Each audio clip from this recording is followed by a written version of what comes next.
Choice साहब मुझे समझ नहीं आ रही, आप समझाने की कोशिश करें सर, आप ज़्यादा आपका एक्सपीरियंस है कि ये ये अब मिलिट्री इस्टेब्लिशमेंट से लड़ने की बात जो कर रहे हैं केपी के वजह, मतलब ये वैसे ही बात करते हैं या ये दे मीन इट, और उनको समझ नहीं आ रही कि पाकिस्तान इस वक्त वो टेरर के अंदर, वॉर ऑन टेरर के अंदर है, और सूबा जो सबसे ज़्यादा टेररिज्म की लपेट में और जहाँ से सबसे ज़्यादा टेररिज्म हो रहा है अंदर आके अफगानिस्तान से, वो केपी है। तो क्या इमरान खान और उनकी पार्टी की स्ट्रेटजी आपको कुछ समझ आई है, और इसका उनको क्या फ़ायदा होगा? क्या उससे उनकी रिहाई के लिए कोई प्रेशर डेवलप हो रहा है या क्या हो रहा है सर? समझाएं ज़रा चॉइस साहब, मुझे तो समझ नहीं आया वैसे। वो कामरान सा बड़ा पुराना मुहावरा है कि हाथी के दिखाने के दांत कुछ होते हैं, खाने के कुछ होते हैं। ये पार्टी के अंदर यही कुछ हो रहा है इस वक्त। इस्टेब्लिशमेंट सबसे ज़्यादा अगर कंफर्टेबल है किसी के साथ तो उसका नाम सुहेल अफरीदी है, क्योंकि इतनी गंडापुर साहब की मुलाकातें इस्टेब्लिशमेंट के साथ नहीं थी जितनी सुहेल अफरीदी साहब के साथ है। अब देखिए, वादी तीरा के अंदर ऑपरेशन हुआ और तीरा वैली के लिए 4 अरब रुपए एलोकेट किए सुहेल अफरीदी साहब ने, इससे पहले गंडापुर साहब ने तो नहीं किए थे।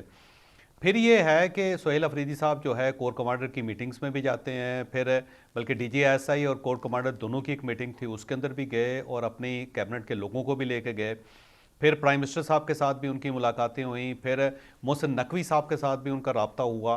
तो ये सारी चीज़ें जो हैं वो साबित करती हैं कि सुहेल अफरीदी साहब कंफर्टेबल हैं और इस्टेब्लिशमेंट उनके साथ कंफर्टेबल है, क्योंकि अब DGISPR की तरफ से सुहेल अफरीदी साहब के खिलाफ कोई बात नहीं हुई। हो सकता है आप उस प्रेस कॉन्फ्रेंस में या उस ब्रीफिंग में मौजूद हों जो लाहौर के अंदर हुई जी थी। जी मैं था वहाँ जो सुहेल अफरीदी साहब के बारे में जो माजी का रवैया था उससे आपने देखा होगा कि एक तब्दीली आपको महसूस हुई होगी DG साहब की गुफ्तगू के अंदर भी। तो सुहेल अफरीदी साहब जो हैं वो बहुत कंफर्टेबल हैं, उनकी मर्जी से ऑपरेशन हो रहा है खैबर पख्तूनख्वा के अंदर, और CTD जो है अब प्रॉपर मदद कर रही है इस्टेब्लिशमेंट के साथ, और जो वहाँ पे आर्म फोर्सेस काम कर रही हैं उनके साथ।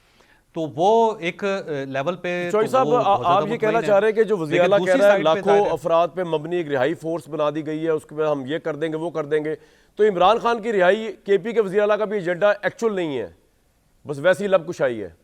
नहीं बिल्कुल ही नहीं है। और दूसरी बात यह है कि सिर्फ वो अकेले नहीं बना सकेंगे, वो पार्टी ने बनानी है।